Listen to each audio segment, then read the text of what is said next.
Can you hear me now better? Yes, better.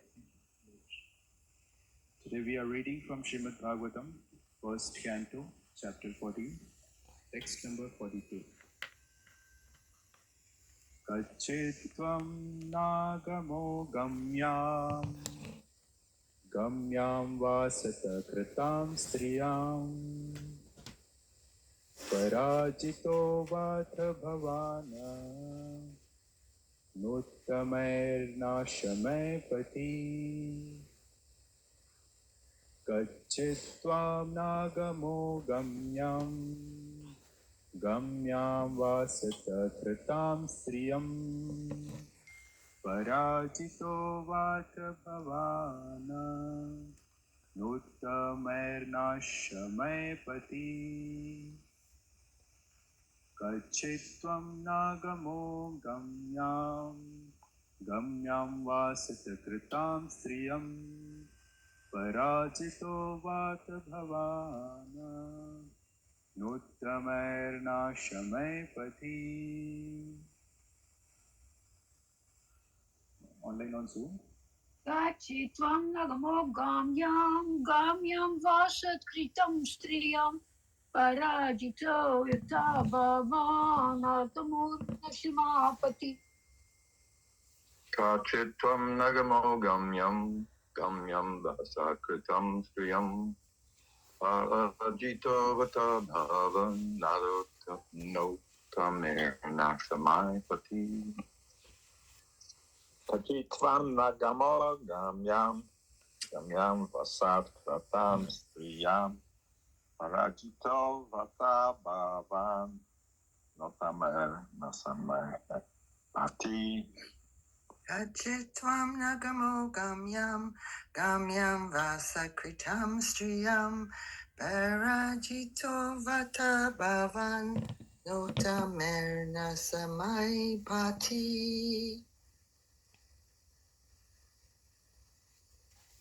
Okay. Word forward translation. Kachit, whether. Tvam, yourself. Na, not. Aghamaha, with contact.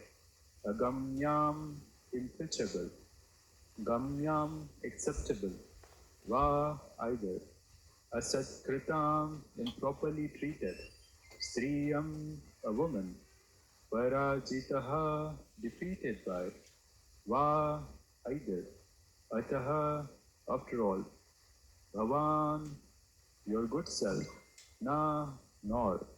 Uttame, by superior power. Na, not. Asmai, by equals. Pati, on the road. Translation. Have you contacted a woman of impeachable character, or have you not properly treated a deserving woman? Or have you been defeated on the way by someone who is inferior or equal to you? It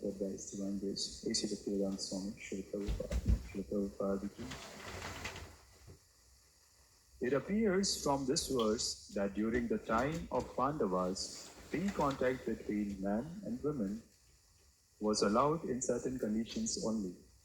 The higher caste men, namely the Brahmanas and Kshatriyas, could accept a woman of Vaishya or Shudra community, but a man from the lower caste could not contact a woman of higher caste.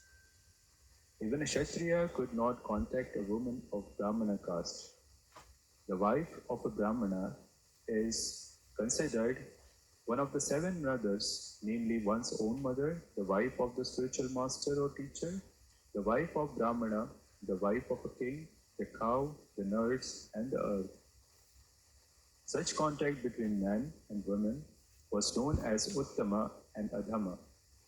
Contact of a Brahmana with Kshatriya woman is Uttama, but the contact of a Kshatriya with a Brahmana woman is Adhama, and therefore condemned. A woman approaching a man for contact should never be refused, but at the same time the discretion as above mentioned may also be considered. Bhima was approached by Hidimbi from the community of lower than the Shudras, and Yayati refused to marry the daughter of Shukracharya because of Shukracharya's being a Brahmana. Vyasadeva, a Brahmana, was called to brigade Pandu and Dhritarashtra. Satyavati belonged to a family of a fisherman, but Parashara, a great Brahmana, begot in her Vyasadeva.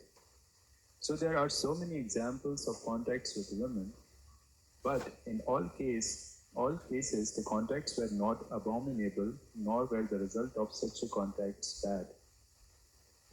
Contact between man and woman is natural, but that also must be carried out under the regulative principles so that social conservation may not be disturbed or unwanted worthless population be increased for the unrest of the world. It is abominable for a Kshatriya to be defeated by one who is inferior in the strength or equal in strength. If one is defeated at all, he should be defeated by some superior power. Arjuna was defeated by Bhishmadev, and Lord Krishna saved him from the danger. This was not an insult for Arjuna because Bhishmadev was far superior to Arjuna in all ways, namely age, respect, and strength. But Karna was equal to Arjuna, and therefore Arjuna was in crisis when fighting with Karna. It was felt by Arjuna, and therefore Karna was killed even by crooked means. Such are the engagements of the Kshatriyas, and Maharaj Yudhishthir inquired from his brother whether anything undesirable happened on the way home from Dwarka. Om Ajnanatigrandhasya Jnananjanashalakaya Chakshurunmilitam Yena Tasmai Shri Gurave Namaha. Shri Chaitanya Manobhishtam Stapitam Yena Bhutale Swayam Rupa Tada Mahyam Yadati Swakadantikam Vandeham Shri Guru Shri Yutaha Padakamalam Shri Gurun Vaishnavamscha Shri Rupam Sagrajatam Sahagana Raghunathanvitam Tam Sajivam Sadvaitam Savadhutam Parijana Sahitam Krishna Chaitanya Devam Shri Radha Krishna Padan Sahagana Lalita Shri Vishakhamvitamscha He Krishna Karuna Sindho Deenabandho Jagatpate Gopesha Gopika Kanta Radha Kanta Namostute Tapte Kanchana Gaurangi Radhe Vrindavaneshwari Vrishabhanu Sute Devi Pranamami Hari Priye Vancha Kalpatarubhyascha Kripa Sindhubhyeva cha Patitanam Pavanebhyo Vaishnavebhyo Namo Namaha Namo Vishnupadaya Krishna Presthaya Bhutale Srimate Bhaktivedanta Swami Niti Namini Namaste Saraswate Deve Gauravani Pracharine Nirvishesha Shunyavadi Paschatya Deshatarine Jai Shri Krishna Chaitanya Prabhu Nityananda Shri Advaita Gadadhar Shri Vasadi Gaur Bhakta Vrinda Hare Krishna Krishna Krishna Hare Hare Hare Rama Rama Rama Hare Hare Gangavati Vacham Gangavati Gurum Vittapasam Shri Guruvati Nitayam Shri Chaitanya Shri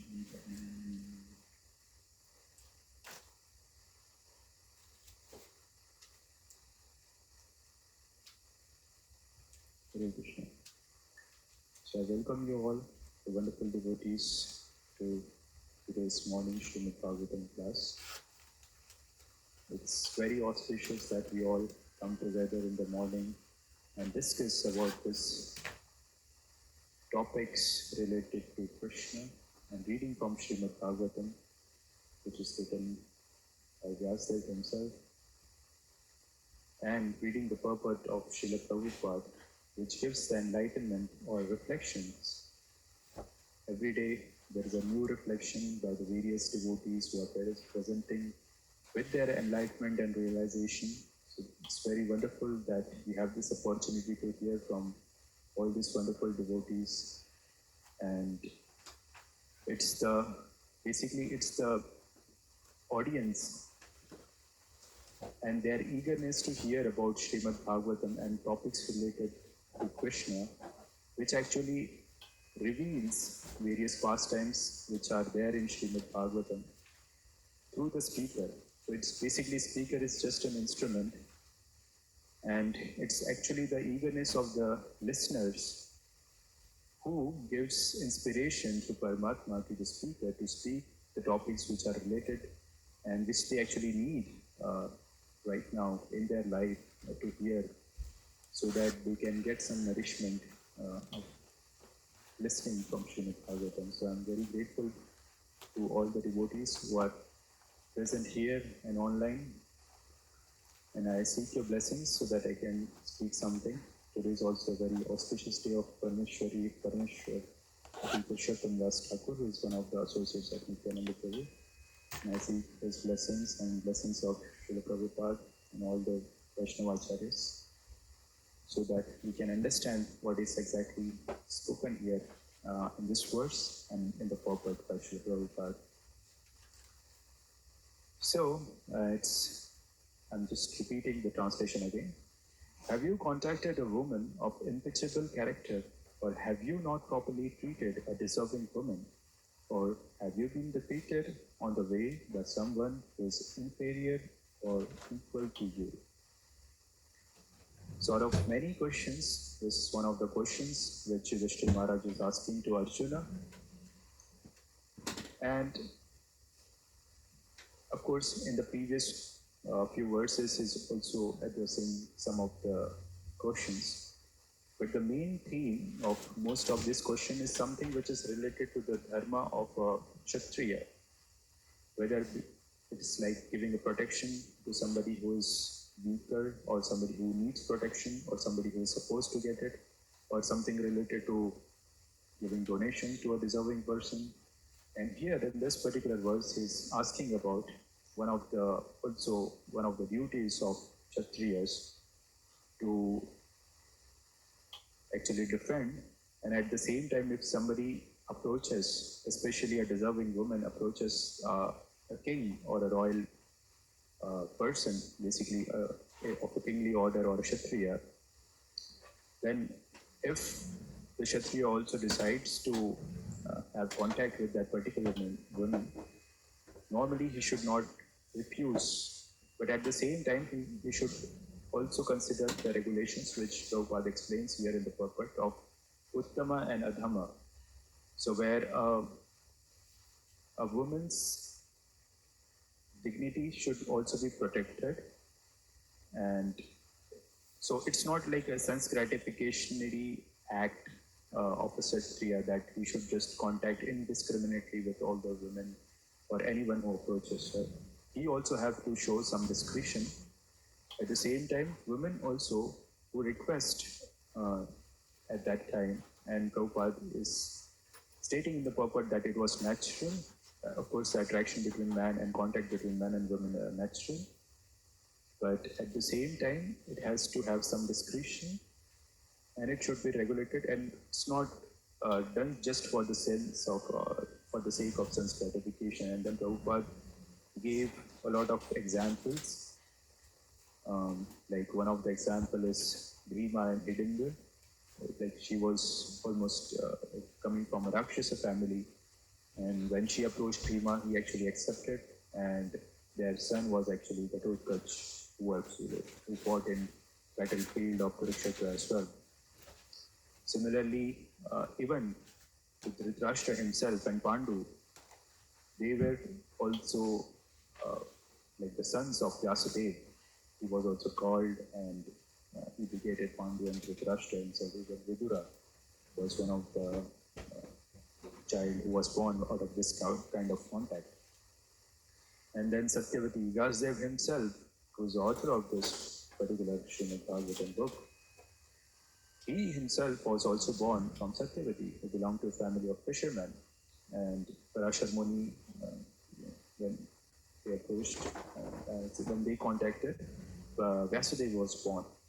Similarly, the example of various like Uttama are given here, like these are the examples of Uttama. And there is also a mention of Adhama, but at the same time it is said like, it's basically for Yayati. Yayati refused to marry the daughter of Shukracharya because of Shukracharya's being a Brahmana. So even though actually he refused, but eventually they got married, and that is a very interesting and long story. But just to give you a snippet or like a summary of that story and how it is also related to this particular verse, I'll just narrate it very briefly. It has very lot of lessons actually to learn from that particular story. And it's also very dramatic. It has various emotions and drama and twists. This comes actually in the canto of Srimad Bhagwatam, 9th canto it comes. There are many wonderful stories that comes in Srimad Bhagwatam's 9th canto. Of course, when we'll get there, we'll discuss this in very detail. But here, just to give you a brief about that, because one of the aspects of Puranas, because Srimad Bhagwatam being a Purana, it has various aspects that has to be considered to be called any particular scripture as Puranas. So it should have Sarga, the creation, the description of creation. Sometimes we wonder like why are these descriptions are given? The primary creation has to be there. Sarga is one of the important component of a Purana. Another component is Visarga, the secondary creation, that has to be there. Then there should be a description of Manvantaras, different Manus, how they ruled and everything. And also there is a description, there should be a description about the lineages, especially the Sun dynasty and the Moon dynasty. And that is also a part of, an important part of a scripture when it is called as Purana. So that's why when we see, as we go ahead, there would be some description about the lineages or the kings who are appearing in these particular dynasties. And that's why we read a lot of names that comes up. And then Shukdev Goswami, he zooms out or like he zooms in sometimes to some particular kings who are great devotees of the Lord. Or sometimes Parikshit Maharaj, being a very inquisitive hearer or very attentive hearer, is listening very attentively and he's asking these questions. And similarly, one of the questions that eventually Parikshit Maharaj asks to Shukdev Goswami about the king Yayati. So his story actually comes in even before, when there was a description of King Nahusha. Just to give you a line of like how they are related. Basically, there was a king Pururava. There is a description of Pururava, and then he has many sons. One of his sons was Anu, and his son, again, he had many sons. One of his sons was Maharaj Nahusha. So Nahusha, he was such a great king. He was very also pious person who was performing all the yajnas, and he was ruling all over the earth. And there was a pastime of Indra and Vritrasur. If you heard, I'm not going to detail into that particular pastime. But after killing Vritrasur, because he was also considered as a Brahmana, so when he was killed by Indra, because of killing a Brahmana, there was a demoness in the form of fire demon. She was chasing Indra, even though Indra was the king of heaven, because he killed a devotee. Vritrasur was also a devotee. She was actually chasing Indra, and out of fear of his life, Indra actually hid in Mansarovar lake, and he was taking the oxygen through one of the stems of lotuses. So he was actually hiding inside Mansarovar, and because it was fire demons, she cannot enter into the water, so Indra was hiding there. So during that time, there was no Indra in the heavenly kingdom, and there was no one to rule. So all the demigods, they decided that King Nahusha, he was so pious and he was also so virtuous that we should call King Nahusha to Indra Loka and he should be the ruler of this kingdom. Or basically, he should take the position of Indra. And then he was called and he was ruling as Indra. But there is something very captivating about getting the absolute power. It's so intoxicant, like sometimes, of course, Nahusha king, he was very pious and because they considered him very pious person and he was also very capable and they thought like he's the suitable person for ruling from Indra Loka. But once he became Indra, he also became intoxicated with the power, with the position, and he got attached to it. And he thought, like, I deserve everything which is deserved by Indra. So all his resources, all the demigods and everything, of course, they were at his disposal, all the luxuries of a heavenly kingdom. But he also considered that since I'm Indra right now, so I should also enjoy with Shachi, the wife of Indra. And that was something which was not so acceptable. And because he was intoxicated with the power and pride, he actually demanded that he should be enjoying with Shachi as well. And then he was sending the messengers like Shachi should come to him and she should enjoy with him. And in this situation, any person, when he gets into trouble or she gets into trouble, like this in case of Shachi, they always go to a learned person or a guru for the shelter or for the guidance. So Shachi also went to her spiritual master or Brahaspati, the Purohit of all the demigods or the spiritual master of the demigods. She approached her spiritual master and asked for a solution. And then Brahaspati said like he's an intoxicated person with the power and position.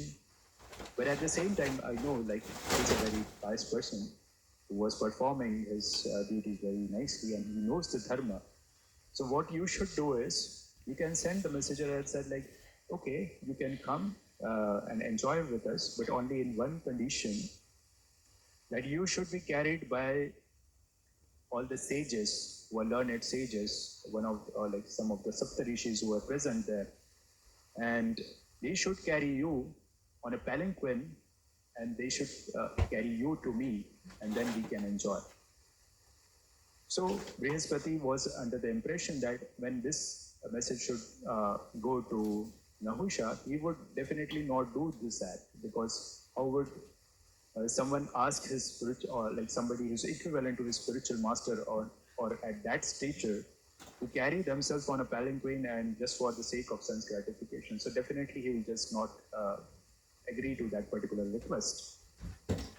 But instead, when this message actually got into Nahusha's kingdom, and as he got this particular message, he was so intoxicated with power and position and so attached to this particular enjoyment, or he became so lustful that he could not discriminate. And he actually agreed to that proposal as well. And he ordered all the rishis, basically all the respectable rishis were there, Prithu Rishi and Angira Rishi was there and Agastya Rishi was there. They were all carrying him on a palanquin to actually taking him for sense gratification with Shachi. And at the same time, they were thinking like how degraded this person has become because of this particular attachment or like because of material desires. At the same time, because he ordered them, like they were actually carrying him. And not only he was not ashamed of actually being carried by somebody so learned and great devotees and rishis, not only he was ashamed of that, but at the same time he was also like, in a way chastising them that like why are you so delaying so much, because they were already elderly and they're not used to carrying so much heavy weights. But he was saying them like, Sarpa, go fast. Why are you delaying so much for this sense gratification? In that way he was thinking. And as Agastya Muni was hearing this Sarpa also means the snake. And he says like, you are giving us direction in this way that go ahead and go fast like a snake. you should become a snake right now because of your this attachment and sense gratification. And in a way, he cursed Nahusha. And immediately, uh, he was he actually went into the body of a python, and then he also repented and asked for blessings. And Agastya Muni also told him that like once you get the association of a great devotee, you will be relieved. That's another story that we will not touch. But during this time, Nahusha had various sons, and his elderly son was so detached that he actually didn't take up the kingdom, even though he was offered to rule over the earth. He didn't actually take up. He became renunciate. So his second son was Yayati. Yayati, the person who is mentioned in this purport, he was ruling at that time. So that's how he became the king of the earth, and he was ruling. And he was also a very pious person, very great king, and he was also very powerful. He was also very strongly built person. And coming to this particular story, of course, we know like the spiritual master of Devtas is Brihaspati, and the spiritual master of Asuras is considered as Shukracharya. So Shukracharya had a daughter called Devyani, which is mentioned here. So Devyani was the daughter of Shukracharya. And Shukracharya, Krishna himself, he says in Bhagavad Gita, out of all the learned person, I am the Shukracharya in Bhagavad Gita. He was so learned. Even though Brihaspati, he was the spiritual master of Devtas, but in terms of knowing the knowledge and understanding the strategies and the nitis, Shukracharya is considered the topmost. So Shukracharya had a very beautiful, learned, and very obedient daughter called Devyani. And Shukracharya also, he loved her so much. And she would be also very nicely and faithfully serving her father and also taking guidance from him. And she would be very nicely disposed. And at that point of time, Shukracharya was serving.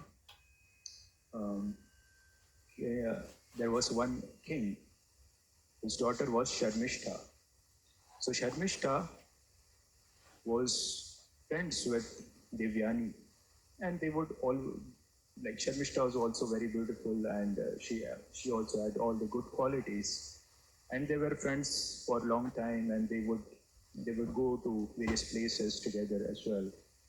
So one time, Devyani and Sharmishta, both of them, they were actually going to a place. It was very beautiful. The gardens were very nice, and it was all the birds were there. So many nice flowers were there, and it was a very pleasant atmosphere. And they were traveling along with her maid servants because she was the princess. Sharmishta was princess, and Devyani was the daughter of the Raj Purohit, or the spiritual master of the king. So in that way, they were being served by various maid servants, and they were going around to various places, and they were enjoying and having fun in a way.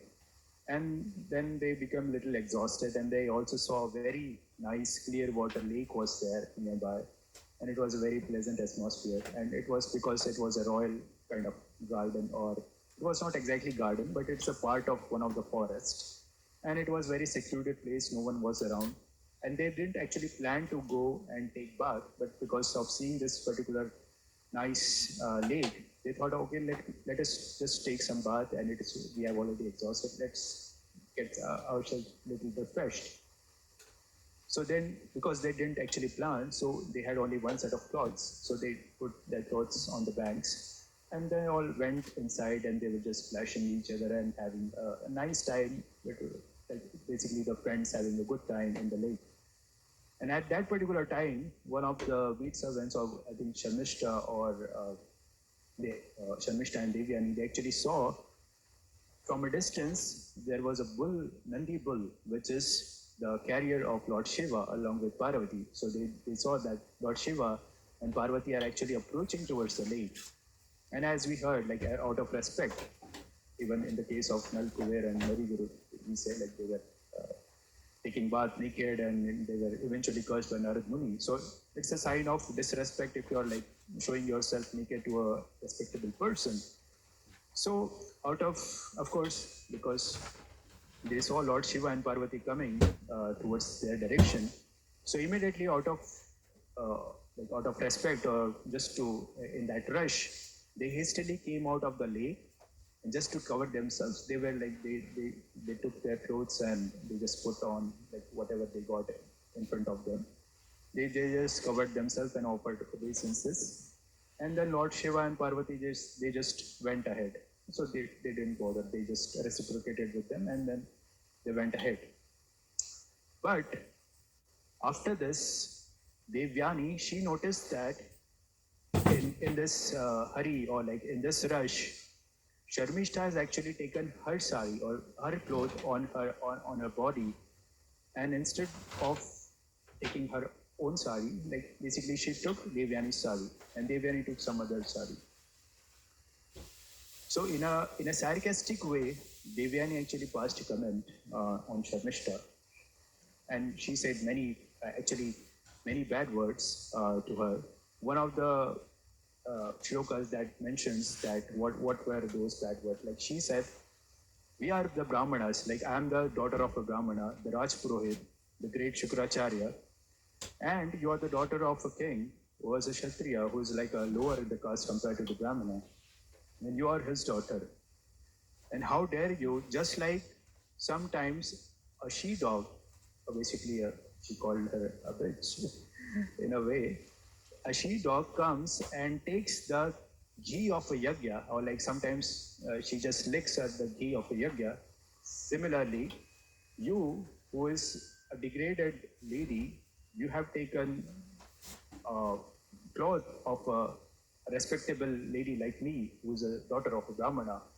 So, like basically, she's comparing herself to be superior and making her feel little inferior, and with very harsh words. She said many harsh words, but this is one of them. Because she was always thinking that she is superior, because she has a higher birth, she is superior, she has better qualities, she is more intelligent, and that's what she was mentioning, and somehow it came during that conversation.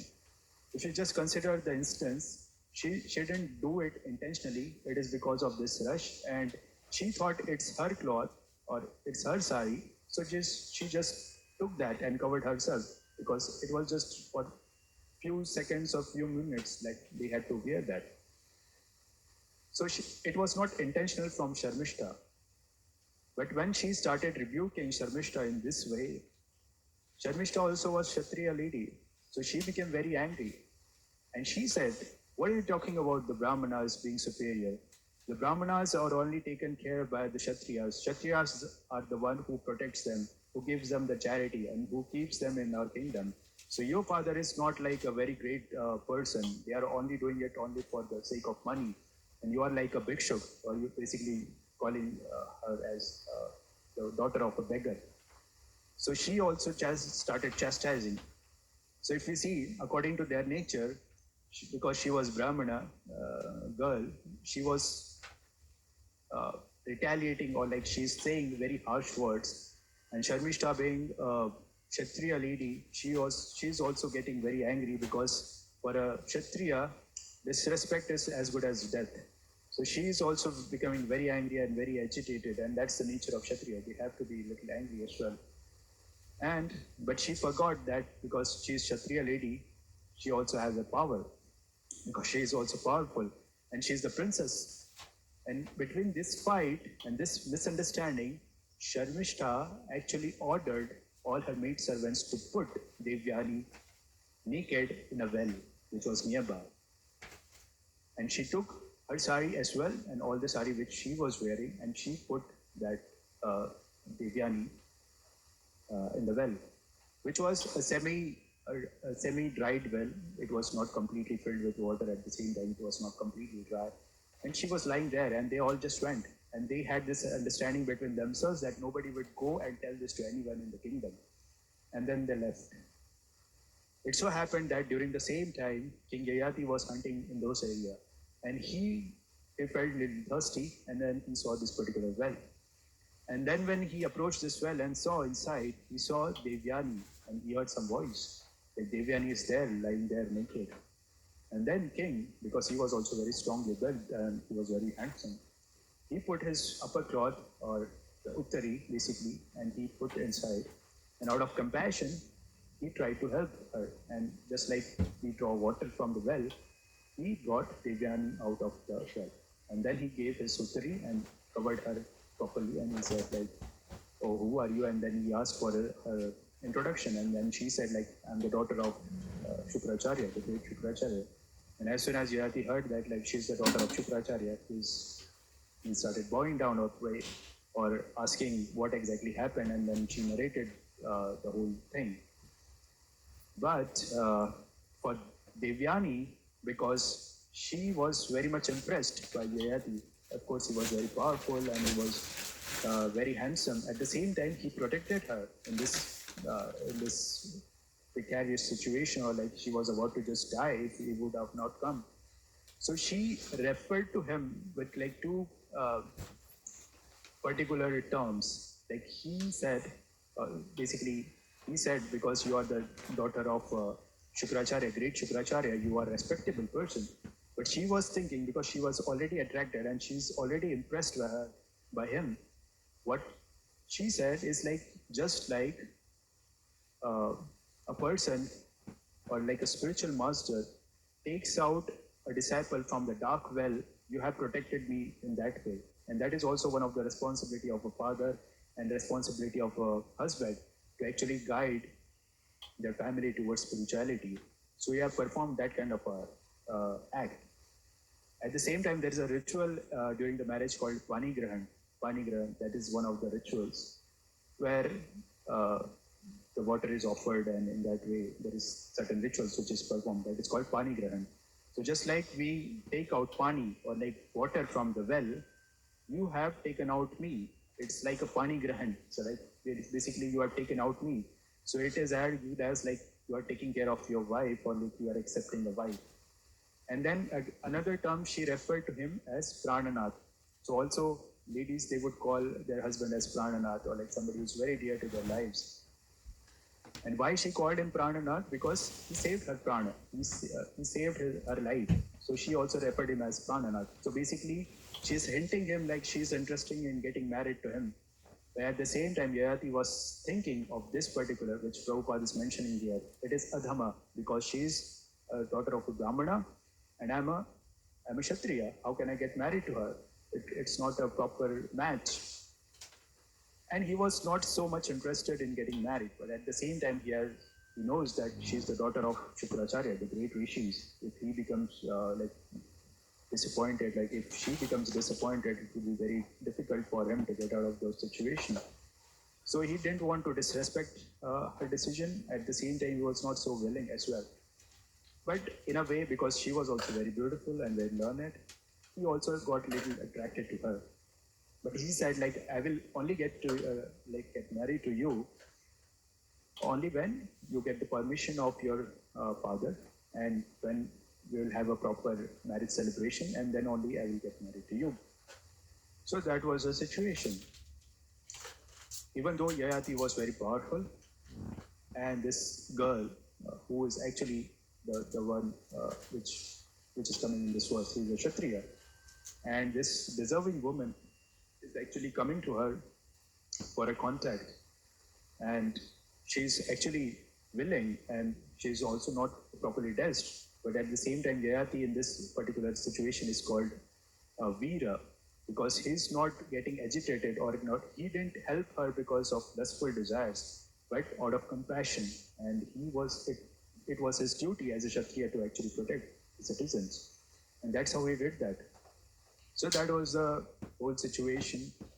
And then Shukracharya, even though he was also not so much interested, but because it was a desire of Devyani, and during that conversation between Yayati and Devyani, how she also convinced Yayati is that she said, like, I anyhow cannot marry a Brahmana boy. And then Yayati asked, like, why you cannot marry a Brahmana boy? Then she said, like, because I have been cursed. So then Yayati asked, like, why you got the curse? Because then she says, because it's not the first instance like I got angry, but even before that, like I became a little angry and I cursed somebody and he cursed me back. So that's another story, like how she got cursed from Kacha, who was the daughter, who was the son of Brahaspati. And he came to Shukracharya to get Mrita Sanjeevani Vidya, which is the power to make death, like a person who is dead, they can make them alive. But I'm not going to that story. But basically, she was cursed like she will not be she will not be married to a Brahmana, but any Brahmana would not basically marry her. So she gives that argument, and again, this Yayati, that made Yayati, of course, much more compassionate towards her. And this is also, he considered it as a destiny, because out of this forest, I just found this particular girl, and she's also very learned and beautiful, and she comes from a very high lineage as well, so it would be appropriate. And they eventually got married. But before that, what actually happened, Devyani actually went to Shukracharya and she complained.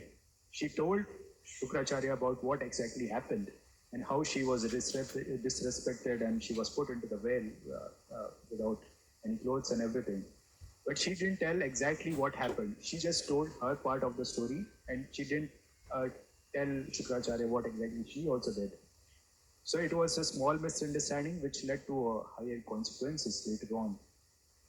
And they themselves self-appointed themselves as a representative of particular caste. And there was a misargument which should not have ever happened, but ultimately happened. And after hearing this, Shukracharya became a little angry because he was thinking he was disrespected. And she told like Sharmishta actually called you a beggar and you are living here just for the sake of getting some money from her father and that's why you're staying. So hearing that, Shukracharya thought like I should leave this place. At the same time, the king also came to know that Shukracharya is going to leave, the father of Sharmishta. He also came to know. So he also rushed, he actually rushed towards Shukracharya and to stop him because he was his spiritual master. And he wanted to actually beg Shukracharya to stay. And in the process, then Shukracharya said that like, okay, I'll stay, but only in one condition, that you should fulfill all what Devyani says. And then Devyani says that I have a condition that I'm soon going to get married to this Yayati, this king Yayati, and your daughter Sharmishta, who is a princess, should come with me as a dowry, as a maid servant. And all the maid servants who were there present in that particular situation should all come with me as a maid servant in this particular kingdom when I get married. And then eventually they all agreed to this proposal because they don't want to disrespect Shukracharya and their spiritual master basically. And in that arrangement, Shukracharya, because of course he was fulfilling the desire of his daughter, but at the same time he understood that Sharmishta is also very beautiful and she is a Kshatriya. So she also, Shukracharya also warned her daughter, like not to give this kind of proposal, but at the same time he wanted to please her. So Shukracharya told Yayati that you should not in any way engage with Sharmishta, because even though she is a maid servant, you should not take any services from her. In a way, basically he was warning Sharmishta and Yayati to unite. So eventually, long story short, eventually, because she was Kshatriya and she was also princess, she also approached Yayati eventually for her son. And even though she was serving as a maid servant in the kingdom of Yayati, Yayati actually begat 3 sons out of Sharmishta, and there were 2 sons out of Devyani. And when Devyani came to know that Sharmishta also had 3 sons from Yayati, she became very angry. But eventually, it was all reconciled. But why I'm telling all this story is again because all this lust, anger, pride, greed, this can hamper our own situation in so many devastating ways. It's just a small incidence of like exchanging the clothes, or like even that too not intentional, but that led to some higher repercussions. Like even Sharmishta, she could have just stopped there by saying like harsh words to Devyani, but she also tried to kill her by putting her in the well. She also disrespected her, and later on she had to serve as a maid servant. She could have just be the royal princess and could have tolerated that situation, but because of the because of this attachment, and because of she couldn't take it to her ego, she actually has to suffer, and she was serving as a maid servant. But in this situation, like the sons who were born out of Devyani and Sharmishta, the two sons who were born out of Devyani, one of them was Yadu. And the three sons who were born out of Sharmishta, one of them was Puru. So Puru, so when this news, again, when Devyani got angry and she got to know that there are three sons who were the sons of Yayati from Sharmishta, she again became very angry and she went back to her father's place. And the Shukracharya, he again became very angry and he cursed Yayati to lose his youthfulness and to become old man. But at the same time, when he cursed him, he eventually got to know, or like he could understand, like by giving this curse, he's actually making his own daughter suffer, because her husband has now become old and he's not able to enjoy or like in any way take care of his daughter.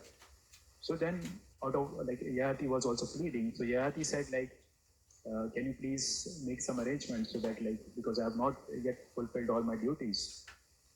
So Shukracharya said like, okay, you will get your youth back again if only one of your sons would give his youth to you. So then he approached all the different kings. He also approached Yadu and he said no. And other sons also said no. But eventually the youngest son, Puru, he actually accepted this offer and gave his youth to Yayati to enjoy. And then again, after enjoyment, he again transferred that youth back to the Puru, and then he became the king. And because of this act, Yayati actually, even though Puru was the youngest son, he made him the king. And there was a dynasty of Puru. And in Puru dynasties, all these Pandavas have come, Yudhishthira Maharaj and Arjuna. And in the kul, or in the line of Yadu, it was Krishna who actually appeared in that direction. So even though the Krishna was there, like he was as good as king, but he never accepted the position as the king. He would always be subservient to Hastinapur, or Ugrasen would lead, and he would be always subordinate to the Puru dynasty or the Kauravas. He would not rule independently. So it is because of this reason that the Yadu dynasty, even though they are Kshatriyas, they were not considered as a king, or like they were not made as the king of all the dynasties during that time. And this is what all the instances which are explained in this particular verse and in this particular purport. This very long story, very interesting story that will come in 9th canto. And there are so many things that we can learn, like how even a single act of anger or pride or lustful situation can put us in a very, very bad condition eventually, and we can suffer for the same for very long. With this, I pause my speech here. If you have any questions and comments online, there are no devotees here, but online, if you have any questions and comments, I'm happy to address that.